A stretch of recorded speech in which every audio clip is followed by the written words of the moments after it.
Television is not the truth. Television is a goddamn amusement park. Television is a circus, a carnival, a traveling troupe of acrobats, storytellers, dancers, singers, jugglers, sideshow freaks, lion tamers, and football players. We're in the boredom-killing business. So if you want the truth, go to God. Go to your gurus. Go to yourselves, because that's the only place you're ever going to find any real truth. But man, you're never going to get any truth from us. We'll tell you anything you want to hear. We lie like hell. This world is not what you think it is. This world is not what you think it is. Every summer, I try to do a little extra reading. Here's a few books I've read recently that you might enjoy. How to Lie with Statistics by Daryl Huff. Being able to understand what you're looking at and being willing to say, hey, where did that come from? Is that accurate? It's a quick read.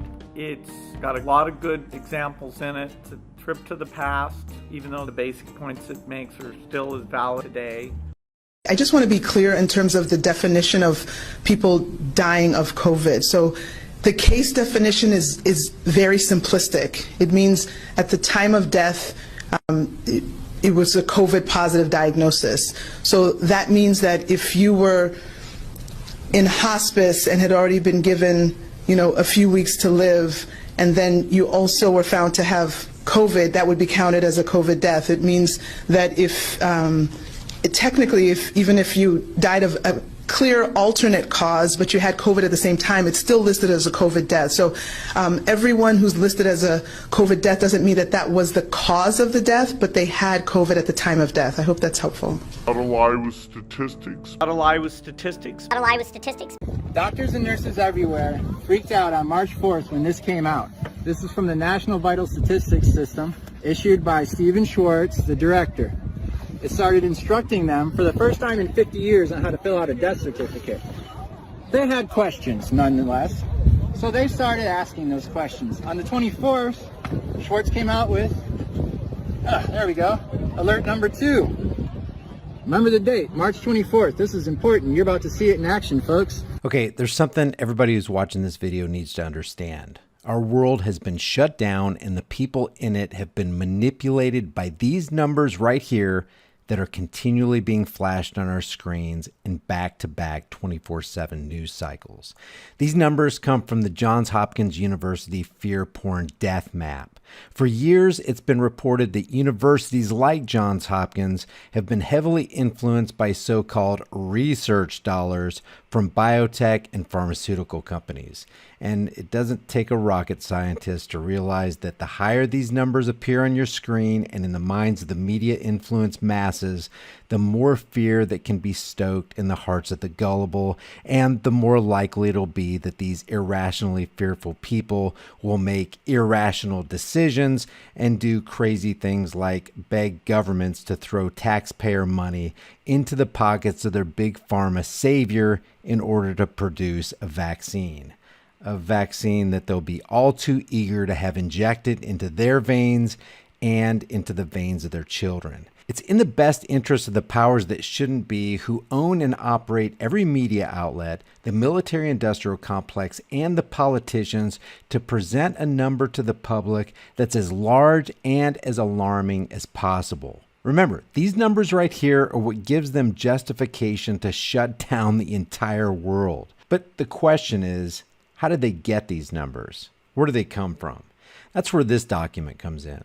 And by the way, the links to all these documents that I'm going to show you will be provided in the description and in the pinned comment under this video, so you can verify this stuff for yourselves. This is from the National Vital Statistics System alert dated March 24th, 2020. They introduced the new ICD, or International Classification of Disease Code U07.1, and informed the health industry that the World Health Organization introduced U07.2.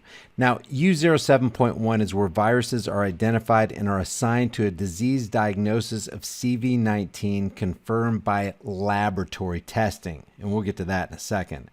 And U07.2 is where viruses not identified are assigned to a clinical or epidemiological diagnosis of CV-19 where laboratory confirmation is inconclusive or not available.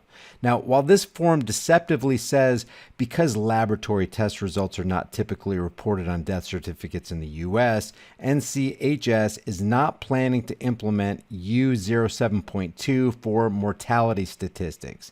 However, the last paragraph states clearly that they are planning to implement U07.2. It says CV-19 should be reported on the death certificate for all decedents where the disease caused or is assumed to have caused or contributed to death. Yeah, you read that right. According to the World Health Organization and NCHS, it's perfectly fine for someone to assume CV-19 caused the death and to just continue hyperinflating those Johns Hopkins fear porn numbers that just keep popping up on screens in every living room in America and around the world. Who cares if they're dishonest numbers, right? Still don't believe this official NCHS website? Well, then how about the World Health Organization website?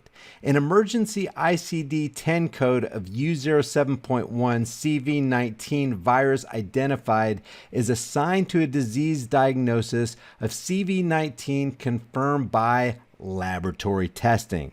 And there's another avenue of massively inflated death count numbers.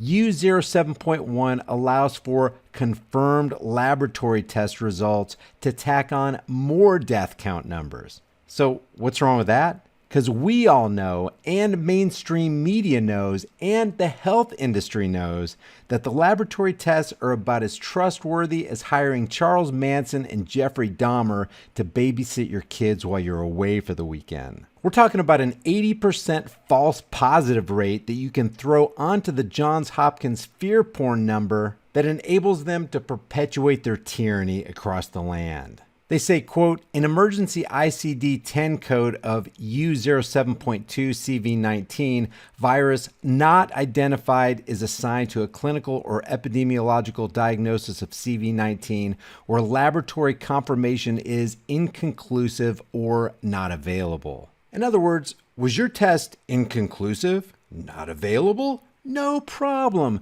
Throw that death number onto the Johns Hopkins site anyway so we can really scare the crap out of people and foist more economic terrorism on them while small businesses go bankrupt, the middle class disappears, the currency is hyperinflated, and the bankers and corporate oligarchs get away with buying up what remains of the assets in America.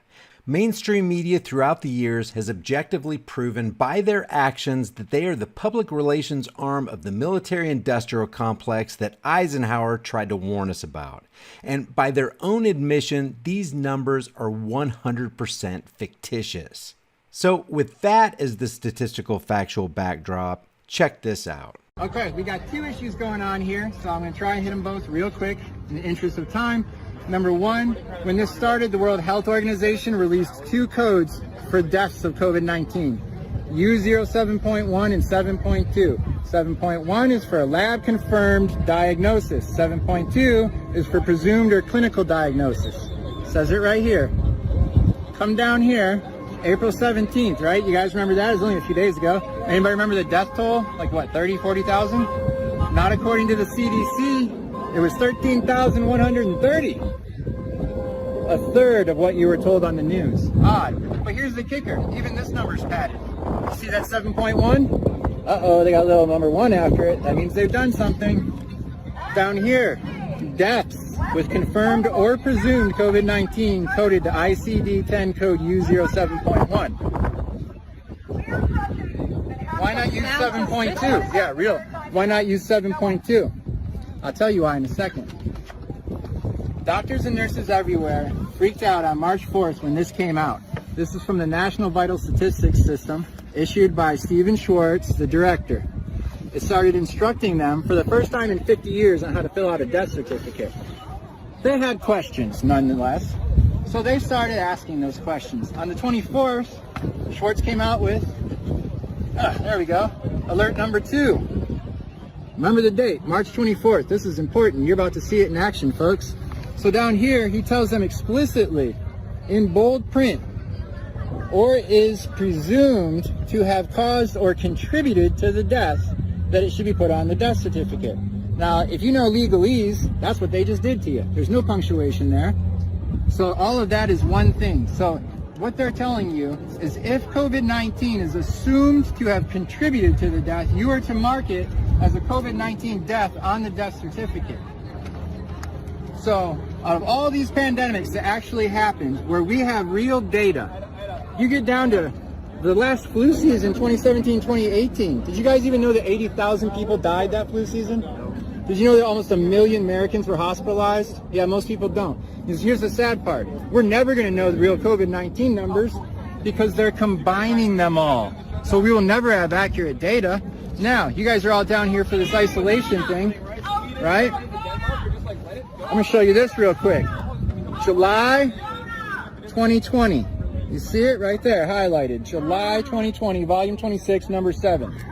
This is a leaked CDC document we're giving you today from Debunk This Fauci. Find this hashtag, find our videos, find all the real data, folks. This Is that says, how we find you then? We go there? Yep, Thank you can Google search that. This says right here in all this cool highlighted stuff, I'll give you the gist, that home isolation might not be a good control strategy. Why? Because it leads to increased familial cluster infections. In other words, it's making it worse, folks. Thank you. 100% proof that they're... Guys, here's what's sad and infuriating about all this. Simple individuals who care about their countries, people who operate on shoestring budgets with their laptops on their kitchen tables, are giving people the facts about what's really going on, while billion-dollar multimedia corporations and their teleprompter readers who could be giving you the truth don't. Why? Because they're the true enemies of the people. All the links that prove everything that was just said in this video are in the description and in the pinned comment. Do your own research. Share this video. Our communities are dying because of yet another lie foisted on the world by the international bankers, their puppet politicians, and the talking head teleprompter readers of mainstream media. It's time to wake up and take our rights back.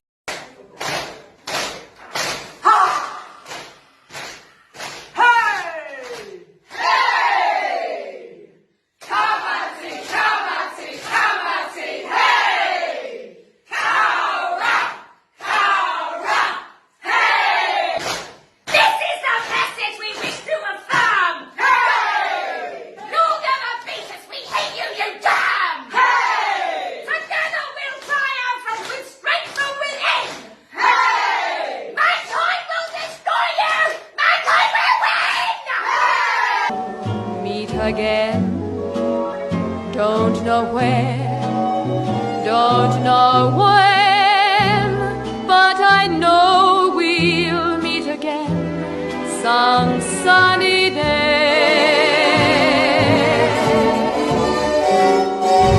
We'll meet again, don't know where, don't know when, but I know we'll meet again some sunny day.